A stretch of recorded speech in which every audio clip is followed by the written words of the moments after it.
Hello friends, mango season ಇದ್ದಾಗ ಪ್ರತಿಯೊಬ್ಬರು ಕೂಡ ಒಮ್ಮೆ ಟ್ರೈ ಮಾಡಬಹುದಾದಂತಹ ಸುಲಭ ಹಾಗೂ ಟೇಸ್ಟಿಯಾದ ಮ್ಯಾಂಗೋ ಕೇಸರಿಬಾತ್, ಮಾವಿನ ಹಣ್ಣಿನ ಕೇಸರಿಬಾತನ್ನು ಮಾಡೋಣ.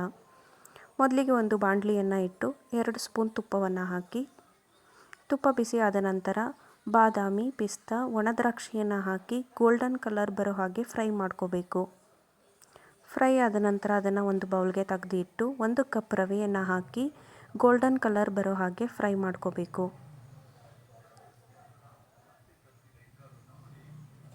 ನಂತರ ಅದನ್ನು ಒಂದು ಪ್ಲೇಟ್ಗೆ ತೆಗೆದು ಇಟ್ಟು 1.5 ಲೋಟದಷ್ಟು ನೀರನ್ನು ಹಾಕಿ, ನೀರು ಕುದಿ ಬಂದ ನಂತರ ಈಗಾಗಲೇ ಹುರಿದಿಟ್ಕೊಂಡಿರೋ ಅಂಥ ರವೆಯನ್ನು ಹಾಕಿ ಗಂಟಿಲ್ಲದ ಹಾಗೆ ತಿರುಗಿಸ್ಕೋಬೇಕು.